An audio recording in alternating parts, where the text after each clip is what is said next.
welcome once again to Let's Talk Marriage. This is Pastor Larry coming to you this Wednesday afternoon with Let's Talk Marriage. All right. We're going to get right on into our program today. I hope everyone's doing well. If you woke up this morning, guess what? You are doing well. All right, we're going to get right on into our program today. On our program, we're going to be talking about keeping the fire burning. Keeping the fire burning. We touched on this topic before, but we're going to go over it again and talk about some things in the marriage. And when we mentioned it before, we were talking about how in your marriage you have to keep the fire burning. And one of the ways that when you talk about keeping the fire burning in a marriage, most people thinking it's about sex all the time, but it's not about sex all the time. Once you mature in your marriage and you start to grow in your marriage. It's not always about sex. That is a very important part of it, though. So we're not going to leave that out, but it is a very important part. But the thing about it is you have to endeavor in all the aspects or avenues of being intimacy, or keeping the fire burning in your marriage. And one of the things that help keep the fires burning in your marriage, and we've talked about it so many times on the program, is learning to listen to your spouse. Because if you're not listening to your spouse, there's nothing else is going to be going on. And when you're getting in an argument, there's nothing else is going to be going on. That's why we always talk about getting along and avoiding those arguments and avoiding those conversations where you be going at each other, going at each other's throat and all that, because there's not going to be any kind of intimacy, and that's one of the things certainly put water on the fire. So what we want to do as far as intimacy, we want to put coal on the fire. We want to keep it hot. And one of the ways is again, it's not always about sex. It could be just walking together, holding hands together. And to think about it, a lot of married couples always say, "Oh, once we got married, we're not intimate like we used to be." There's several other ways that you can be. You could just be holding your wife at night, or you can rub her feet at night, or you can give her a massage. There's so many other things you can do. And don't forget about chivalry. Chivalry is never dead. So that's one of the things that also keep the fire burning in marriage. Make sure you remember. I always have to say remember, because I have to remind myself also.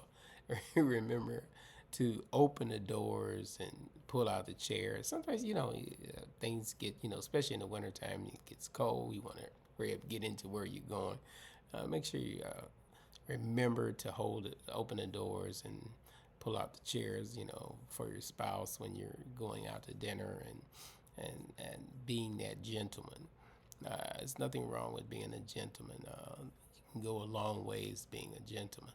And and a lot of times that goes out the window as our marriage progresses, or as years go by in our marriage. We tend to forget about a lot of things, the little simple things, like holding hands.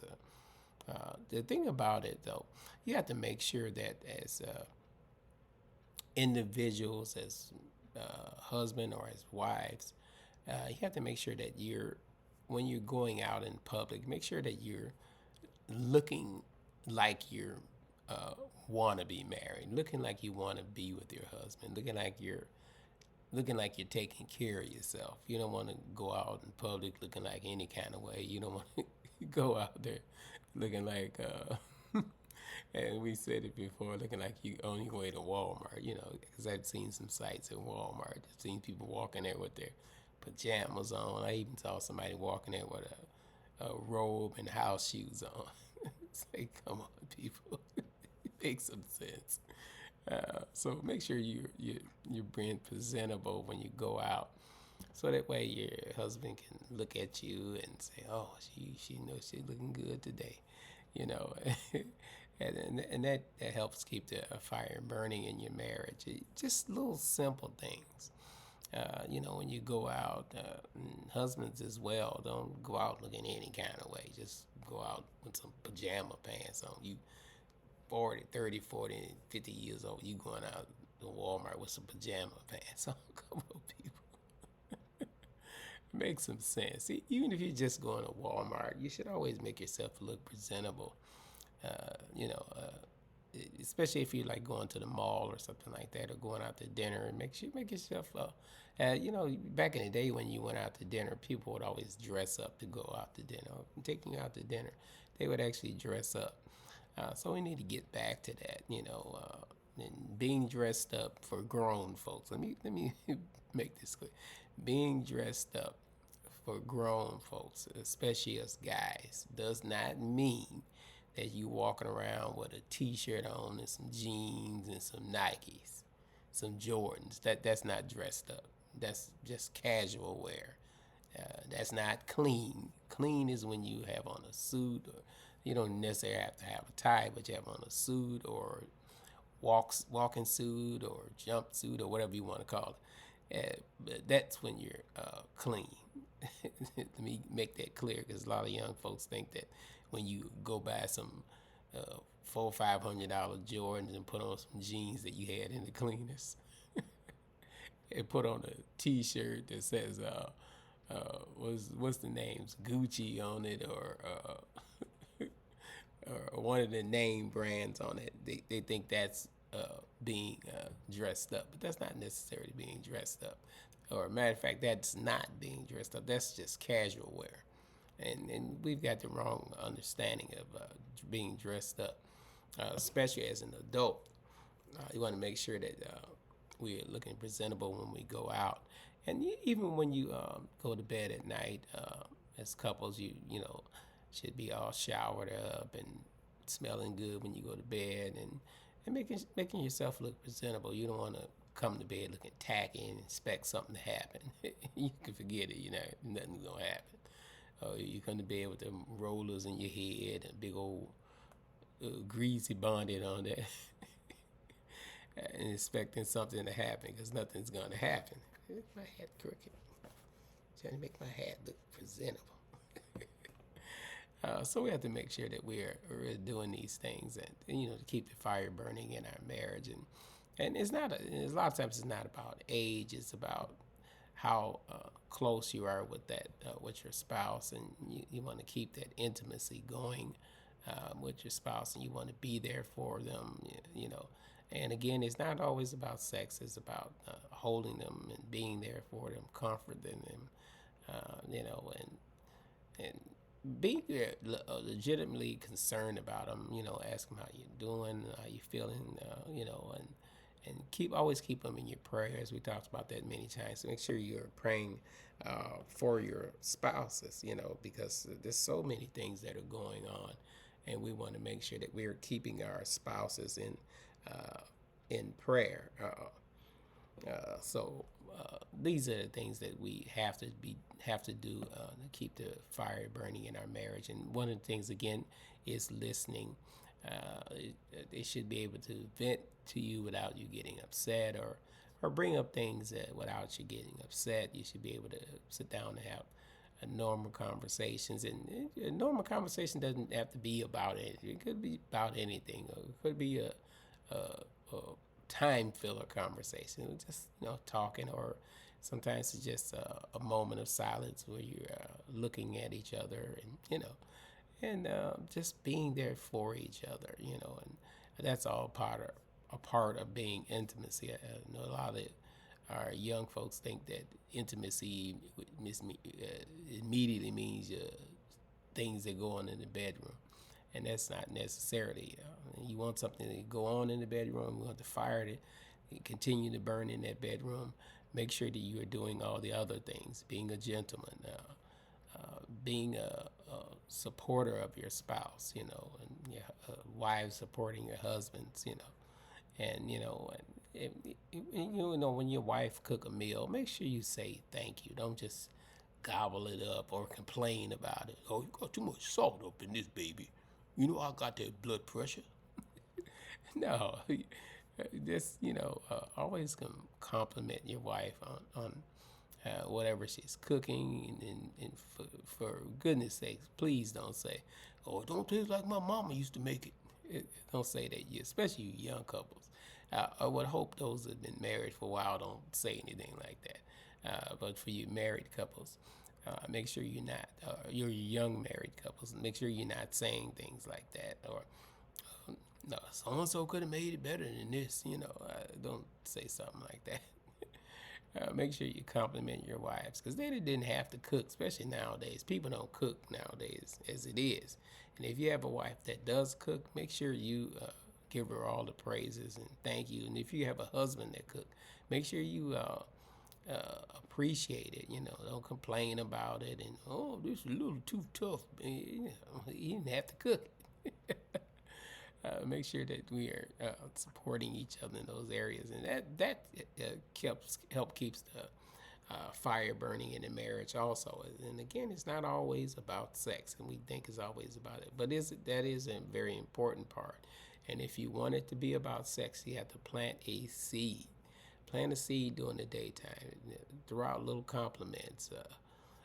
Kiss her on the neck, and things like that to plant the seed to get things started during the daytime.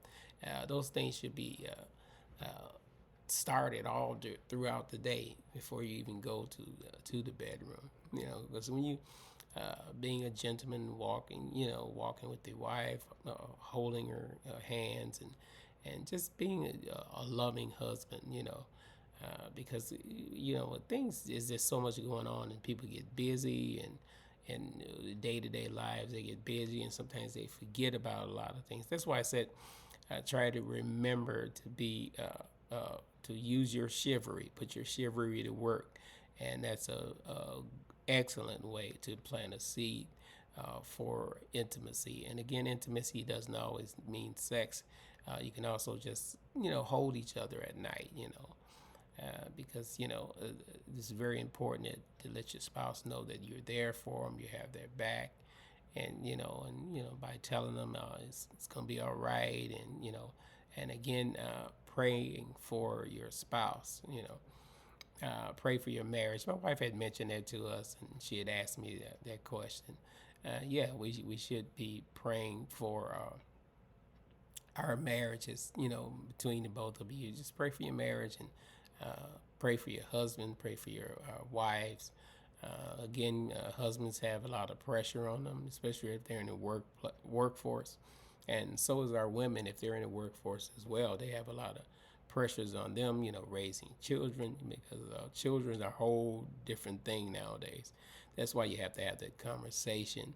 And we talked about that on the program too. Before you get married, make that decision, have that conversation, whether you're going to have kids or not, because it's important to have a plan before you have kids, and Planned Parenthood. That's what the thing is, and that should be discussed before you walk down the aisle, and that way you won't have any surprises. You won't can't figure out who's going to keep the kid and all that, because child care is very, very, very expensive, and just because your parents are alive does not mean that they are obligated to keep your kids. That's their choice. If they help you babysit for your kids while you're going to work, that's their choice. They're not obligated to do that. They have already raised kids. They raise you. So it's up to you to decide or figure out or discuss who's going to keep the kid while you're going to work, if the wife is going to stay home. while the kid is growing up, and then go back to work after the kid gets school age. That those are things that has to be discussed before you have children. So that way you won't be running around trying to find a babysitter missing work and things like that. So we have to learn how to work together. So to keep the fire burning in your marriage, there's so many things that we have to remember to do and keep in mind, and be thoughtful, of your spouse, and you both be thoughtful of each other, working together, and when you work together, you can have a wonderful marriage. And again, no marriage is perfect, but you can have a wonderful marriage where you're working uh, toward being perfect, and working for each other, and working with each other.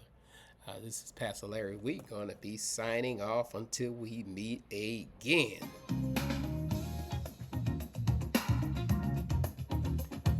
Let's talk marriage. All right. I want to take this opportunity to invite you out to our services at New Zion Christian Center.